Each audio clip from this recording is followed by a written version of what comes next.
నమస్తే, welcome to I dream. నేను మీ విజిత. చాలామంది నడుము నొప్పి సమస్యతో బాధపడుతూ ఉంటారు. అయితే అసలు నడుము నొప్పి వచ్చిన తర్వాత ట్రీట్మెంట్ అయిపోయినా కూడా జాగ్రత్తలు అయితే తీసుకోవాలని చెప్పి డాక్టర్స్ చెప్తుంటారు. ఎటువంటి జాగ్రత్తలు తీసుకోవాలి, అసలు నడుము నొప్పి వచ్చినప్పుడు మనం అది నార్మల్గా వచ్చే నొప్ప లేదంటే ఏదైనా ఇబ్బంది వల్ల వచ్చే నొప్ప, ఇలాంటి డౌట్లు చాలా మందిలో ఉంటాయి. ఎలా గుర్తించాలి ఏంటి, వీటన్నిటి గురించి చాలా ఎక్కువగా ఆలోచిస్తూ ఉంటారు. ఇటువంటి అన్ని డౌట్స్ క్లియర్ చేయడం కోసం ప్రస్తుతం మనతో పాటు ఉన్నారు doctor K Vamshikrishna, neuro surgeon. ఇప్పుడు సార్తో మాట్లాడి ఈ విషయాలన్నింటి గురించి మాట్లాడేద్దాం. నమస్తే సార్. నమస్తే అండి. సార్, చాలా మందిలో నడుము నొప్పి అనేది ఈ మధ్యకాలంలో ఎక్కువగా చూస్తున్నాం. అసలు నడుము నొప్పి అనగానే అంటే టైర్డ్ అవడం వల్ల వస్తుందా, ఎక్కువ జర్నీస్ చేస్తే వస్తుందా, లేదంటే నార్మల్గా వస్తుందా, అసలు ఏంటి, ఎలా గుర్తించాలి సార్ నడుము నొప్పి నార్మల్లా ఏంటి అని? నడుము నొప్పి అంటే ఇంత ముందు కన్నా కంపేర్ చేస్తే it has become very common now. అంటే నడుము నొప్పి లేని వ్యక్తి అంటూ ఎవరు ఉండరు. లైఫ్ టైంలో ఎప్పుడో ఒకసారి కంపల్సరీ నడుము నొప్పి ఖచ్చితంగా వస్తుంది. ఎందుకు అని అంటే దీంట్లో రీజన్ వచ్చేసి కాల్షియం, విటమిన్ D3 ఎక్స్పోజర్ అనేది బాగా తగ్గిపోయింది. ఇంతకుముందు చిన్న ఉన్నప్పుడు అంటే this generation 80s to 90s ఉన్న జనరేషన్ వాళ్ళు use to go out to play, బయటికి వెళ్ళి ఆడుకోవడం ఇవన్నీ ఉండేది. But right now everything is indoor activities. అంటే ఇంట్లో నుంచి బయటికి రాగానే కార్ ఎక్కడము, విచ్ ఇస్ కంప్లీట్లీ కవర్డ్, ఎక్కడ సన్లైట్ ఎక్స్పోజర్ లేదు. దాని your office is also completely with in indoors activity, closed activity కాబట్టి ఎక్కడ సన్లైట్ ఎక్స్పోజర్ లేదు. That is one of the reason where the bone becomes weak. Bone weakness వల్ల you will have this back pain. Back pain కి bone ఒక్కటే అవసరం లేదు. It can be a muscle related issue, it could be a disc prolapse. అంటే నడుము ఎముక మధ్యలో ఉండే గుజ్జు డిస్క్ అంటాం, ఆ డిస్క్ జారి నరని ఒత్తిడి వల్ల కూడా మనకు నడుము నొప్పి రావచ్చు. వెరీ రేర్లీ కొన్ని క్యాన్సర్స్, ట్యూమర్స్ కూడా, వెన్నుపూసలో ఉండే క్యాన్సర్స్ వల్ల కూడా నడుము నొప్పి రావచ్చు. So this is basic. నడుము నొప్పి ఎందుకు వస్తుందంటే ఈ పలు కారణాల వల్ల రావచ్చు, మజిల్ పెయిన్ వల్ల. మీరు ఇప్పుడు ఇన్ని రీజన్స్ చెప్పారు కదా సార్, నార్మల్ దానికి ఇప్పుడు మీరు చెప్పిన రీజన్స్ లో ఉన్న నడుము నొప్పిని ఎట్లా గుర్తించవచ్చు సార్? నార్మల్ నడుము నొప్పి ఎప్పుడైనా మనకి ఎవరికైనా నడుము నొప్పి వచ్చింది అని అంటే యూజువల్లీ దట్ స్టేస్ అంటే లోకలైజ్డ్ పెయిన్ అంటాం. అంటే ఓన్లీ నడుము భాగానే ఉంటుంది. ఎప్పుడైతే నడుము నొప్పి అంటే ఈ డిస్క్ వల్ల కానీ ట్యూమర్ వల్ల కానీ నడుము నొప్పి కానీ ఎక్కువైతే ఆ నొప్పి కాళ్ళల్లోకి పాకుతుంది. సో ఎప్పుడైతే నడుము నొప్పి వచ్చి కాళ్ళల్లో పాకడం కానీ తిమ్మిళ్ళు రావడం కానీ ఉంటే then definitely that is an bad pain. ఆ నొప్పిని మనం జాగ్రత్తగా చూసుకోవాలి. ఓన్లీ లోకలైజ్డ్ పెయిన్ ఉంటే usually that is a muscle pain. అంటే ఓన్లీ కండరాలు పట్టేయడం వల్ల వచ్చే నొప్పి యూజువల్గా మనకు నడుములోనే ఉంటుంది. ఎప్పుడైతే నేను అన్నట్టు డిస్క్ జారడం వల్ల కానీ ట్యూమర్ వల్ల కానీ వస్తే నొప్పి, దెన్ దట్ కాళ్ళలకు జారడం కానీ తిమ్మిళ్ళు రావడం కానీ ఇవన్నీ ఉంటాయి. ఓకే, అంటే రెగ్యులర్గా నడుము నొప్పి ఉండి తిమ్మిర్లు వచ్చే వాళ్ళు ఎక్కువగా ఎట్లాంటి ఇబ్బంది ఉండే అవకాశం ఉంటుందంట? ఎక్కువ ఆల్రెడీ మనం అనుకున్నట్టు ఈ నడుము నొప్పి తిమ్మిర్లు ఉన్న వాళ్ళకు డిస్క్ ప్రొలాప్స్. మనం యూజువల్గా you get any one scan done L4 L5 disc prolapse ఉంది అని అంటే యూజువల్గా నడుము నొప్పి ఈ కాళ్ళలోకి పాకడం. ఎక్కువ డిస్క్ ప్రొలాప్స్లో ఉన్నప్పుడు ఎప్పుడు నడుము నొప్పి కాళ్ళలోకి పాకుతూ ఉంటుంది. అలానే అన్ని రిపోర్ట్స్ L4 L5 డిస్క్ ప్రొలాప్స్లో అన్ని సర్జరీలు అంటే పెద్ద డిస్క్ ప్రొలాప్స్ ఉన్నాయనే ఏం అవసరం లేదు.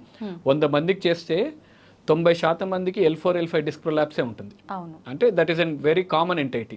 ఇప్పుడు మన రూమ్ లో ఒక 10 మంది ఉన్నాం, 10 మందికి MRI చేయించిన L4 L5 డిస్క్ ప్రొలాప్స్ అనేది వెరీ స్మాల్ డిస్క్ ప్రొలాప్స్ ఉంటుంది. కాకపోతే ఎంత పెద్దగా ఉంది డిస్క్, నరాన్ని ఎంతవరకు ఒత్తుకుంటుంది అంటే ఒక డోర్ నుంచి ఒక మనిషి వెళ్ళేంత దారి ఉండాలి. నరానికి కూడా ఒక డోర్ లాంటిది ఎంట్రీ ఉంటుంది. సో ఆ డోర్ నుంచి బయటికి పోవాలి ఆ నరం. ఒకవేళ ఆ స్పేస్ తగ్గిపోయింది అనుకోండి, then you will have that pain. So disc ప్రొలాప్స్లో ఈ స్పేస్ తగ్గిపోతుంటుంది, కండరం ఎక్కువ అవడం కానీ డిస్క్ కానీ జారి ఆ నరాన్ని ఒత్తేస్తుంటుంది. ఒత్తేసినప్పుడు then you will have that pain. ఖచ్చితంగా ట్రీట్మెంట్ తీసుకోవాలా సార్? ఇట్లాంటి ఇబ్బంది ఉన్నప్పుడు కేర్ తీసుకుంటే సరిపోతుందా? మళ్ళీ ఇక్కడ ఏంటంటే అన్ని ఇప్పుడు 100 మంది బ్యాక్ పెయిన్ పేషెంట్స్తో వస్తే మేము 100 మందిని ఈరోజు చూశానంటే ఒక్కరిద్దరికి తప్ప మిగతా అందరికి మెడిసిన్స్ తోటి తగ్గిపోయేది ఉంటుంది. Very rarely we do surgeries for back pain. ఎందుకంటే ఆల్రెడీ అనుకున్నట్టు ఈ కాల్షియం సప్లిమెంట్స్ వల్ల, లైఫ్ స్టైల్ చేంజెస్ వల్ల వచ్చే నొప్పులు ఎక్కువ ఉంటాయి. అంటే మనం ఎర్గోనామిక్స్ అంటాం, అంటే వర్క్ ప్లేస్లో ఎలా కూర్చుంటున్నాము, వెదర్ యూఆర్ కంప్లీట్లీ రిలాక్సింగా లేకపోతే బ్యాక్ స్ట్రేట్ పెట్టి కూర్చుంటున్నామా, whether you are sitting for prolonged టైమా, ఇవన్నీ లైఫ్ స్టైల్ మోడిఫికేషన్స్ వల్ల వచ్చే నొప్పులు. కాల్షియం సప్లిమెంట్ లేకపోవడము, సరైన డైట్ లేకపోవడము, ఓవర్ వెయిట్ అవ్వడము, థిన్ బిల్ట్ ఉండడం, all these are reasons which we can be changed. So దీనివల్ల కూడా నడుము నొప్పిలు వచ్చే అవకాశాలు ఎక్కువ ఉంటాయి. సో అందరికి సర్జరీ ఏం అవసరం ఉండదు. ట్రీట్మెంట్ విషయానికి వస్తే ఏ రకంగా ఉంటుంది? Then when you go for surgery, ఇంతకుముందు నడుము నొప్పి సర్జరీ అంటే it was a myth that okay నడుము నొప్పి సర్జరీ చేశాడంటే ఇంకా బెడ్ రిడన్ అయిపోతాడు, లేవడని. ఇంతకుముందు ఓపెన్ సర్జరీస్ ఉండేటివి. There are very morbid surgeries ప్రీవియస్లో. ఇంత సర్జరీ చేస్తే కంపల్సరీ బెడ్ రిడన్గా ఉండేవాళ్ళు. Now there are very highly advanced surgeries, endoscopic surgeries, microscopic surgeries అంటున్నాం. అంటే వేరే చిన్న ఘాటు, ఇంత మనకు మైక్రోస్కోపిక్ సర్జరీ అంటే కనీసం కనిపించదా, మనం కుట్టు కూడా వేయము, కుట్టు కూడా వేయనంత చిన్న హోల్లో పెట్టేసి డిస్క్ తీసేస్తాము. జనరల్ అనస్థీషియా కూడా అవసరం లేదు, అంటే పెద్ద మత్తు కూడా లేకుండా పేషెంట్ సర్జరీ చేస్తున్నప్పుడు వీళ్ళు interact with the patient. Correct మన డిస్క్ తీసినప్పుడు they immediately give a feedback, సరే నొప్పి తగ్గిపోయింది అని. So hill come to the OT in stretcher and surgery అయిపోయిన తర్వాత నడుచుకుంటూ వెళ్ళిపోతాడు right from the day of the surgery. వెంటనే డే కేర్ సర్జరీస్ లాగా ఉంటున్నాయి. ఓకే. చాలా మందిలో అసలు ఎన్ని రోజులు ఉండాలి, మేజర్ కన్సర్న్ స్పైన్ సర్జరీ అనగానే భయం ఏంటంటే ఓకే ఇంకా ఒక 4-5 months బెడ్ రిడన్ ఉండాలేమో, ఏమి నడవలేదేమో అని అంటారు. కానీ but again when you come early, ఈ డయాగ్నోస్ అయిపోయినప్పుడు అర్లీగా వస్తే ట్రీట్మెంట్ కూడా బెటర్గా ఉంటుంది. ద మోర్ యూ ప్రొలాంగ్, అంటే ఇయర్స్ టుగెదర్ ఆ నడుము నొప్పి అలానే ఉండి బాగా disc prolapse, multiple disc prolapse అయినాయి, లేకపోతే లిగమెంటం బాగా కండం బాగా పెరిగిపోయింది అనుకోండి, then you will have that problems. Okay. చాలా మందిలో అంటే ఆఫ్టర్ సర్జరీ కాంప్లికేషన్స్ వచ్చే ఛాన్సెస్ ఎక్కువగా ఉంటాయి అంటుంటారు కదా సార్, దీంట్లో కాంప్లికేషన్స్ ఏమొస్తాయి? కాంప్లికేషన్స్ ఇంతకుముందు అన్నట్టు ప్రీవియస్లో సర్జరీస్ కాంప్లికేషన్ బాగానే ఉండేవి. అంటే ఎందుకంటే ఆ భాగం వేరైతే, ఇప్పుడు మనం L4 L5 కానీ డార్సల్లో కానీ సర్జరీ చేసే భాగం ఏంటంటే కాలుకు బలం వచ్చే భాగం. సో కొద్దిగానే సర్జరీ పేషెంట్ బాగా లేట్గా ప్రెజెంట్ అయ్యాడు అనుకోండి, సో సర్జరీ చేసిన తర్వాత కాలు చచ్చు పడిపోవడము, మనకు దొడ్డి మూత్రం నరాలు కూడా అక్కడే ఉంటాయి.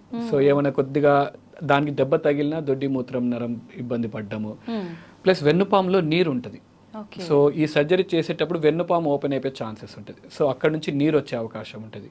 కొంతమందికి స్వతహా ఇమ్యూనిటీ అంటే రోగ నిరోధక శక్తి బాగా తక్కువ ఉంటుంది, సో వాళ్ళకు ఇన్ఫెక్షన్స్ వచ్చే ఛాన్సెస్ కూడా ఉంటాయి. So these are the general complications. But I could say that complication rates బాగా తగ్గిపోయాయి కంపేరిటివ్లీ ప్రీవియస్లీ. ఇప్పుడు ఇంతకుముందు 100 సర్జరీస్ చేస్తే 60 to 70% కాంప్లికేషన్స్ ఉంటే now we could say 90% is the success rate in the spine surgeries. Only 10% very rarely we see complications. That too which are reversible complications, అంటే immediate గా తగ్గిపోయే complications. Okay sir, చాలా మంది అంటే driving విషయానికి వస్తే after surgery మేము driving చేయొచ్చా, ఎన్ని మంత్స్ తర్వాత చేయొచ్చు అనే డౌట్స్ కూడా ఉంటుంది. డిపెండ్స్ అగైన్ డ్రైవింగ్ ఇప్పుడు ఏ సర్జరీ చేసామో ఎన్ని లెవెల్స్లో సర్జరీ చేసాము. ఇమాజిన్ ఈ అండర్గోన్ ఎండోస్కోపిక్ సర్జరీ చేసాము, సో 15 days తర్వాత వచ్చి మళ్ళీ ఒకసారి రివ్యూ చూసుకొని I tell most of the patients 15 days తర్వాత వచ్చాక చూద్దామని. By the time they come back they'll be coming by driving. So endoscopic surgery చేసిన పేషెంట్స్ అందరు they'll be driving. I even operated an young girl, 15-year girl who is a national weight lifter. Okay. She is an 130-150 kgs lift చేస్తాను. I operated her and I said at least take 6 months time. Okay. Then 2 months తర్వాత తను ఒక video పంపించింది నాకు. Again she was lifting 150 kgs weight. So that is the beauty of endoscopic surgery. Then you can go back to your normal activities without any problem. Okay sir, చాలా మంది లేడీస్లో ఉన్న అపోహ ఏంటంటే ఈ బ్యాక్ పెయిన్ L4 L5 ఈ pains రావడానికి reason pregnancy టైంలో వేసే ఇంజెక్షన్ అనస్థీషియా ఏదైతే ఉందో దాని వల్లే అని చెప్పి, అది నిజమే అంటారా సార్? లేదండి, ఎందుకంటే అనస్థీషియాలో పెద్ద మనకు స్పైనల్ అనస్థీషియా ఇస్తారు. ఆ ఇంజెక్షన్ ఎక్కడి వరకు ఇస్తారంటే ఓన్లీ వెన్నుపాము కొద్దిగా బయటగానే ఇస్తారు, ఎపిడ్యూరల్ గానే ఇస్తారు. సో దానివల్ల నడుము నొప్పి వచ్చే ఛాన్సెస్ చాలా తక్కువ. కాకపోతే కొద్దిగా నీరు బయటకు వస్తుంది, దాంతో you will have spinal headache అంటారు.